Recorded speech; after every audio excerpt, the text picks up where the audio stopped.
Welcome to my channel. आज हम पढ़ने वाले हैं पॉलिटिकल प्रोसेस इन इंडिया का जो लेसन 4 है, electoral process, voting behaviour, election commission and electoral reform का पार्ट 2। और आप वीडियो को 1.25x की प्लेबैक स्पीड पे करके देख सकते हैं for better experience. So let's start our topic. Election Commission of India, Model Code of Conduct (MCC) by the Election Commission of India. The Model Code of Conduct is a crucial set of guidelines issued by the Election Commission of India to ensure free, fair and transparent election. जो MCC है वो एक ऐसा set होता है rules का और guidelines का जो इलेक्शन कमीशन ऑफ इंडिया बनाती है ताकि इलेक्शन जो है फ्री, फेयर और ट्रांसपेरेंट तरीके से हो। इसके जो मेन पर्पसेस हैं वो ये है कि पॉलिटिकल पार्टीज़ और कैंडिडेट इलेक्शन के टाइम पर सही बिहेवियर को फॉलो करें और इलेक्शन प्रोसेस की प्योरिटी और ऑनेस्टी बनी रहे, और जो भी सभी कैंडिडेट्स हैं इसमें सभी के लिए एक इक्वल लेवल पर फील्ड हो, मतलब सभी इक्वल लेवल पर अपना जो भी कंटेस्ट है वो कर सके वोटिंग के लिए। The MCC is designed to maintain the decorum and propriety of the election process. It comes into effect from the date of the election schedule is announced by the ECI and remain in the force until the election process is completed. इसका announcement तब होता है जब election commission of India date announce करती है election की, तभी से ही MCC जो है वो लागू हो जाता है और पूरे इलेक्शन ख़त्म होने तक ही लागू ही रहता है। इसके कुछ मेन फोकसेस हैं, जैसे कि इसके की एस्पेक्ट्स हैं। First is general conduct. इसमें जो पॉलिटिकल पार्टीज़ और कैंडिडेट हैं उनको ऐसी एक्टिविटीज़ नहीं करनी चाहिए जो कि डिफरेंट कम्युनिटीज़ के बीच में टेंशन क्रिएट करें, जिससे कि किसी भी टाइप के जो राइट्स हैं वो हो। इसलिए ये एक जनरल कोड है जिसमें कि इन्फ्लेमेटरी लैंग्वेजेस या हेट स्पीच, प्रोवोकिंग कमेंट, ये सभी जो हैं टोटली प्रोहिबिटेड है ड्यूरिंग द इलेक्शन टाइम।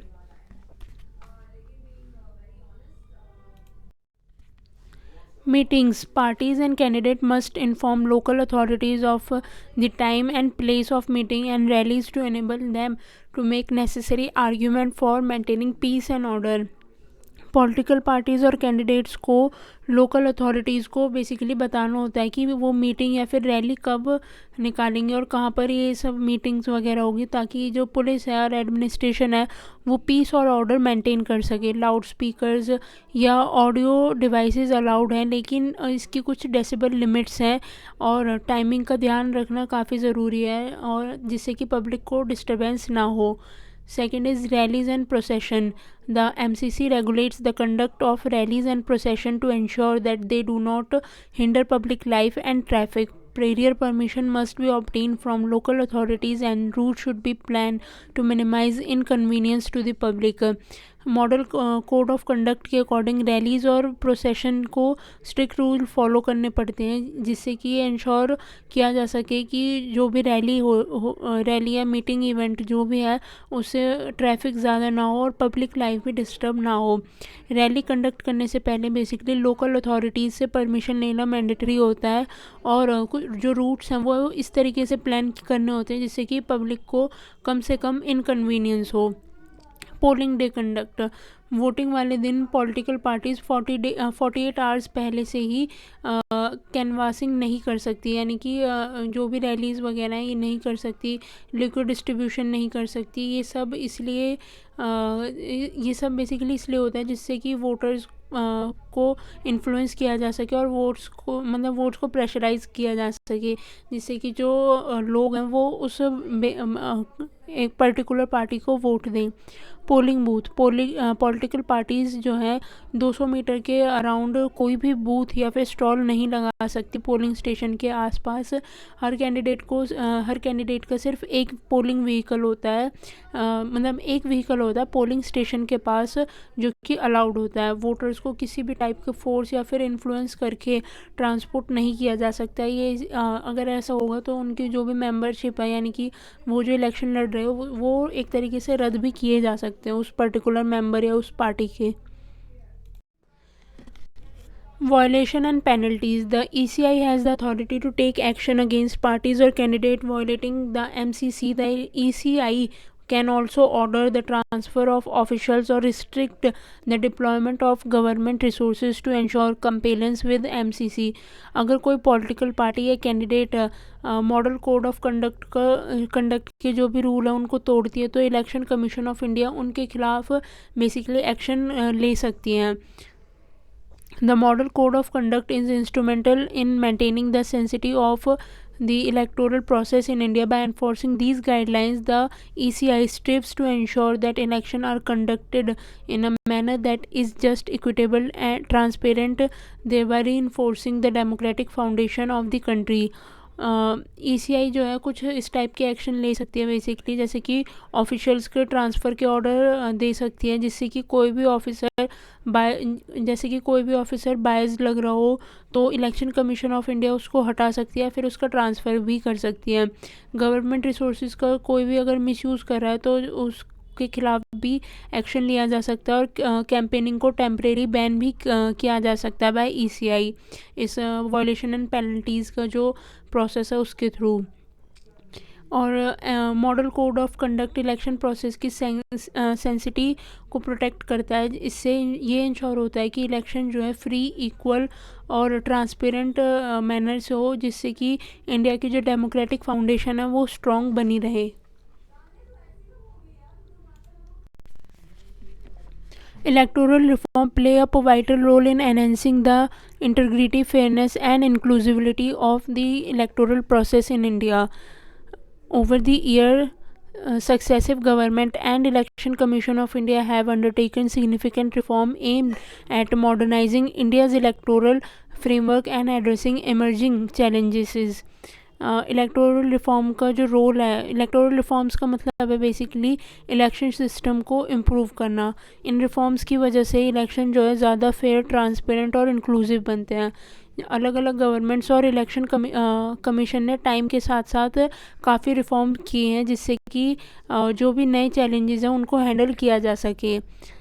जैसे कि lowering the voting age, 61 constitutional amendment act ने वोटिंग एज को 21 से 18 कर दिया था. और ये इसलिए था जिससे कि यूथ पार्टिसिपेशन जो है वो डेमोक्रेटिक प्रोसेस में बढ़े और डेमोक्रेसी और स्ट्रॉन्ग हो. Second is contesting constituencies. A candidate cannot contest from more than 2 constituencies. Previously, there was no such restriction.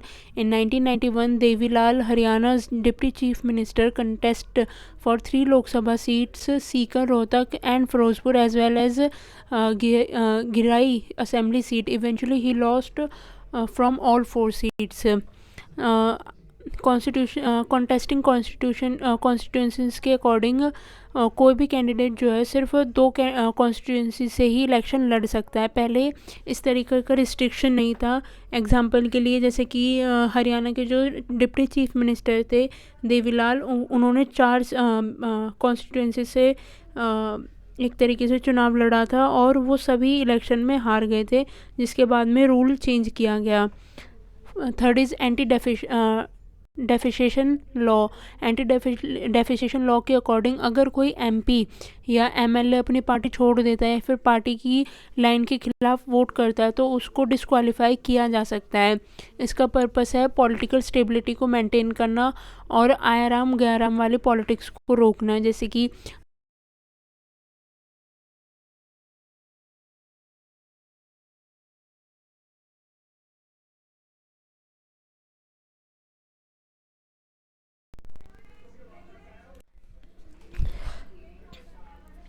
Epic और वोटर ID. एपिक का फुल फॉर्म है इलेक्टर्स वोटर आइडेंटिटी कार्ड. ये 1993 में इंट्रोड्यूस हुआ था. इसका जो मेन पर्पस था वो ये था हर वोटर को क्लियरली आइडेंटिफाई करना, यानी कि डुप्लीकेटिंग वोटिंग जो होती थी उसको रोकना. इससे इलेक्शन सिस्टम ज़्यादा क्लीन और सिक्योर हुआ. Introduction of electronic voting machine EVM. India ने ट्रेडिशनल पेपर बैलेट को रिप्लेस करके ईवीएम को इंट्रोड्यूस किया। ईवीएम ने इलेक्शन प्रोसेस को फास्ट बनाया, जिसमें वोट की जो काउंटिंग है वो तेज़ हो गई, साथ ही साथ फ्रॉड भी कम हुए। जैसे बैलेट बॉक्स जो है स्टफिंग जैसे इश्यूज जो होते थे वो भी कंट्रोल हुए, और जो एक्यूरेसी थी रिजल्ट्स की वो भी इंक्रीज़ हुई। ओवरऑल जो ईवीएम है उसने वोटिंग सिस्टम को मॉडर्न और रिलायबल बनाया है। Voter verifiable paper audit trail VVPATs. VVPAT एक मशीन होती है जो वोटर को पेपर स्लिप प्रोवाइड करती है, मतलब वो शो कराती है वीवीपैट पेपर स्लिप को। ये स्लिप जो है कंफर्म करती है कि वोटर ने जिस कैंडिडेट को वोट दिया है वो करेक्टली रिकॉर्ड हुआ है या नहीं। स्लिप जो है तुरंत डिस्ट्रॉय हो जाती है, वोटर सिर्फ देख सकते हैं, इसे साथ नहीं लेके जा सकते। इससे ट्रांसपेरेंसी बढ़ती है, ट्रस्ट इंक्रीज़ होता है, और इलेक्शन प्रोसेस जो है वो एक फेयर तरीके से मतलब इलेक्शन का जो प्रोसेस है वो फेयर और ट्रांसपेरेंट रहता है। ये जो वीवीपैट है ये बेसिकली इसकी जो शोइंग टाइम है वो 7 सेकंड का होता है। उस टाइम में हमें दिख जाता है कि हमने किस कैंडिडेट को मतलब किस पार्टी को वोट किया है, वो प्रिंट होकर आ जाता है स्क्रीन पर। Campaign finance reform. इलेक्शन में मनी का इन्फ्लुएंस बहुत ही ज़्यादा होता है, इसको कंट्रोल करने के लिए कुछ रिफॉर्म इंट्रोड्यूस किए गए, जिसमें से एक है कैंपेन फाइनेंस रिफॉर्म।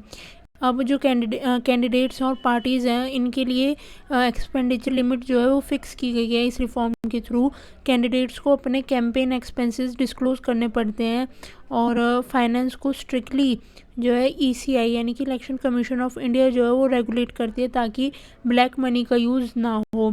इसकी कुछ लिमिट्स हैं, जैसे कि जो स्पेंडिंग लिमिट्स है लोकसभा इलेक्शन की वो है, मतलब जो बड़ी स्टेट्स हैं उनमें 95 लाख, और स्मॉलर स्टेट जो हैं उनमें 75 लाख।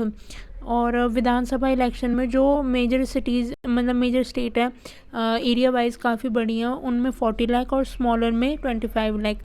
इसका जो पर्पस था वो इलेक्शन को फेयर बनाना था। कैंडिडेट डिक्लेरेशन, इसमें हर कैंडिडेट को अपना क्रिमिनल रिकॉर्ड और एसेट्स, लाइबिलिटी और स्पाउस, चिल्ड्रन की डिटेल जो है एफिडेविट में सबमिट करनी होती है। अगर कोई भी गलत इन्फॉर्मेशन देता है तो उसको 6 महीने की जेल हो सकती है या फिर फाइन भी भरना पड़ सकता है। इस रिफॉर्म का एम था कि वोटर्स को ट्रांसपेरेंसी मिले और जो उनके कैंडिडेट हैं उनके बारे में पूरी इन्फॉर्मेशन पता चले वोटर्स को। Introduction of NOTA, none of the above. Ballot paper और ईवीएम में एक ऑप्शन होता है नोटा। अगर वोटर को लगता है कि कोई भी कैंडिडेट सही नहीं है तो वो नोटा चूज़ कर सकता है। ये वोटर का जो डिससेटिस्फेक्शन है वो एक्सप्रेस करने का एक डेमोक्रेटिक राइट प्रोवाइड कराता है। नोटा से पॉलिटिकल पार्टीज़ पर प्रेशर बढ़ता है कि वो अच्छे कैंडिडेट्स फील्ड में लाएं, जिससे कि जो उनकी पार्टी की अकाउंटेबिलिटी है वो इंक्रीज़ हो सके।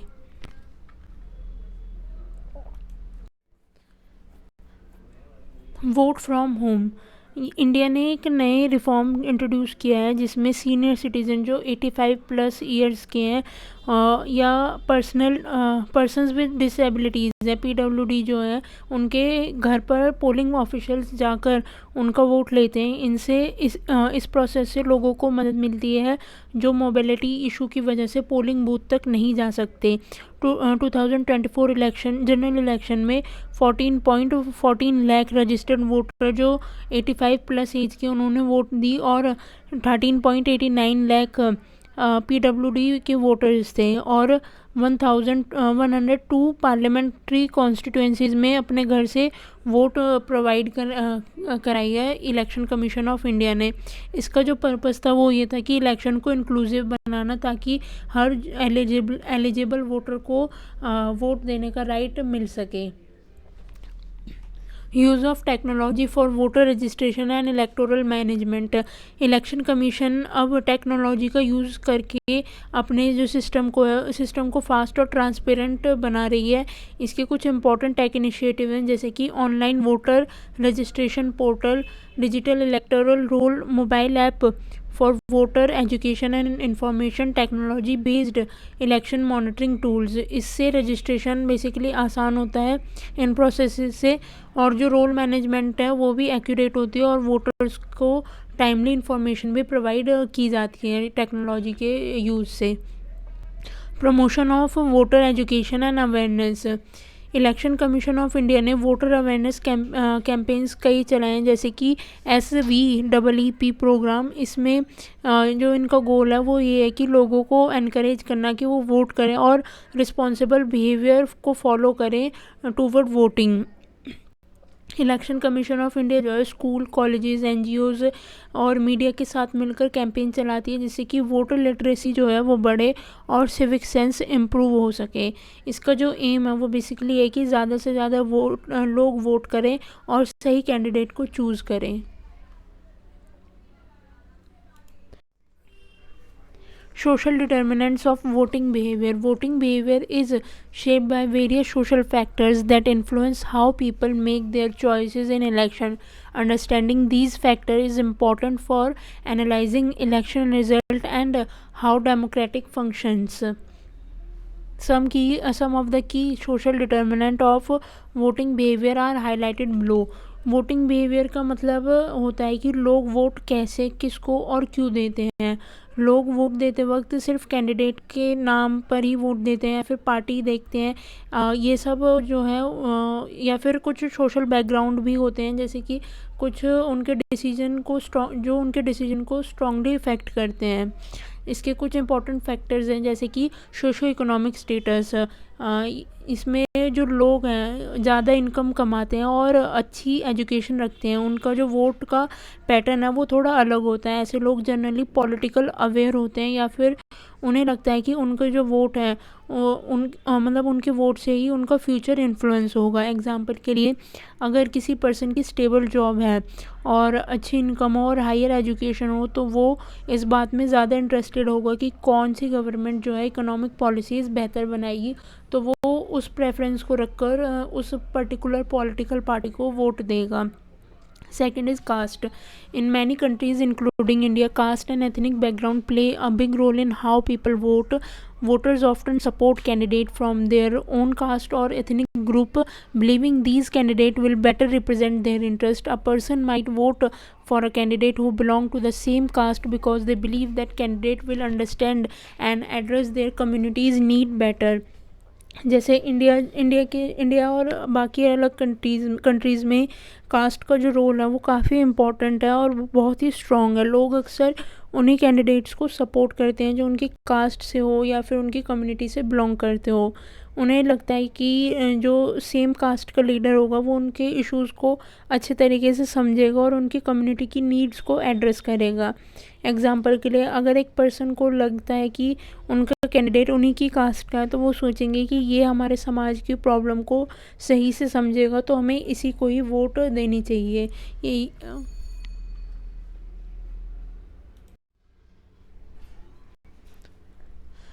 Third is religion. Religious belief can greatly influence voting pattern. Religious communities might vote together for candidate or parties that align with their values and interest. A person may vote for a candidate from the same religion because they believe the candidate will better understand and address the need of their community. लोगों के religious belief जो है उनकी voting choices को काफ़ी ज़्यादा influence करते हैं। जैसे कि रिलीजियस कम्युनिटीज़ जो है अक्सर उन्हीं कैंडिडेट्स को वोट करती हैं जो उनकी वैल्यूज़, बिलीव्स और इंटरेस्ट के साथ मैच करते हो। एक वोटर अपनी सेम रिलीजन के कैंडिडेट को वोट देता है क्योंकि उसे लगता है कि वो जो पर्टिकुलर कैंडिडेट है उनकी कम्युनिटीज़ की नीड को बेटर तरीके से समझ पाएगा और उन्हें रिप्रेजेंट करेगा ग्रेटर लेवल पर।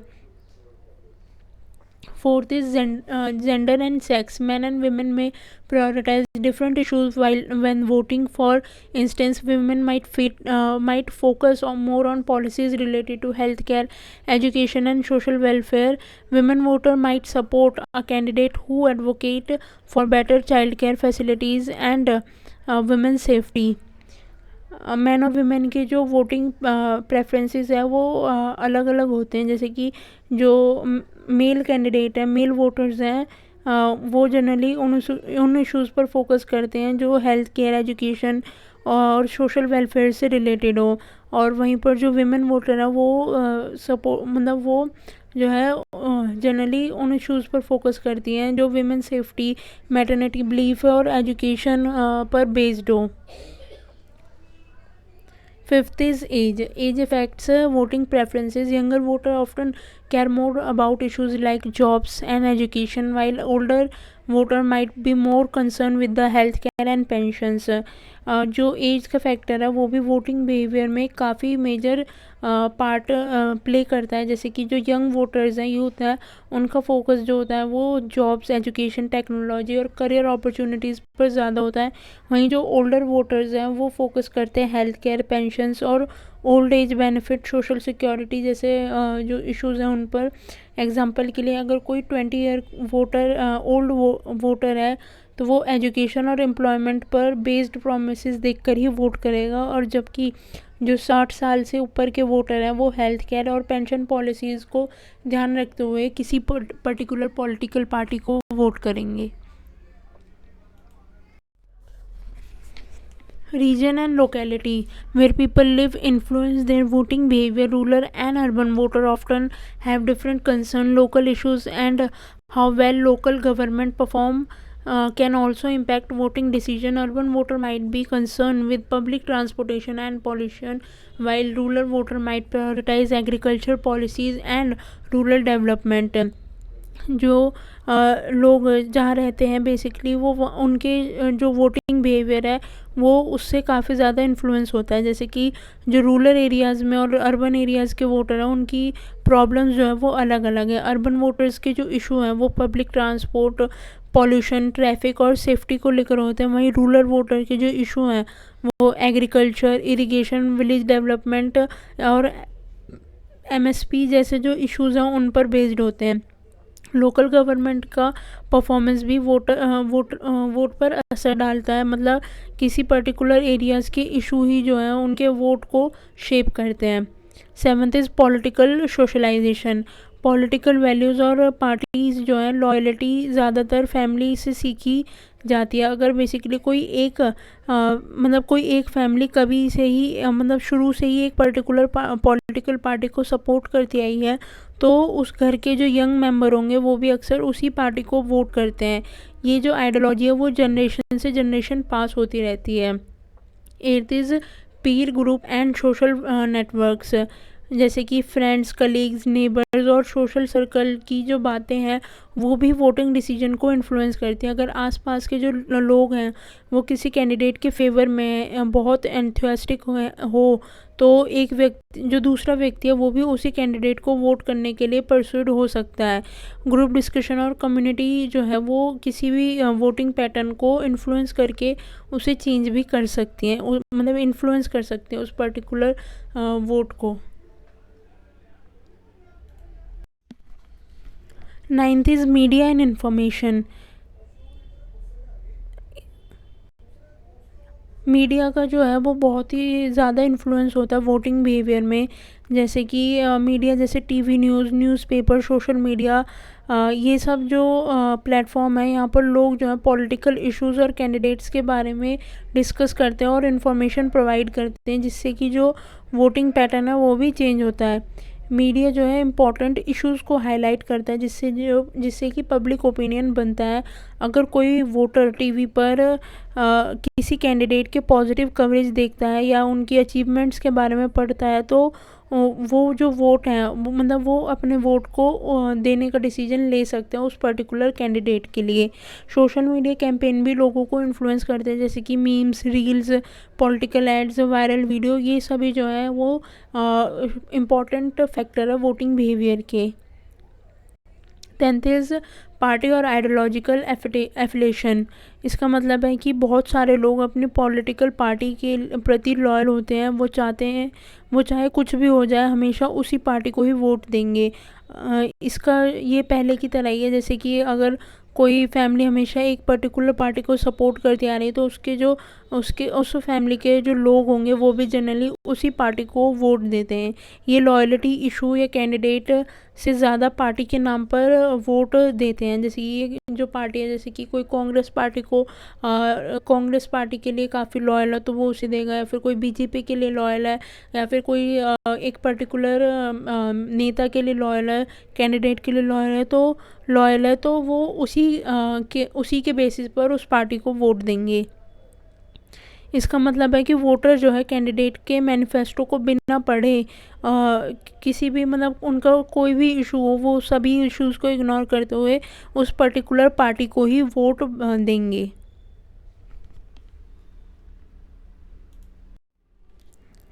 Issue based support.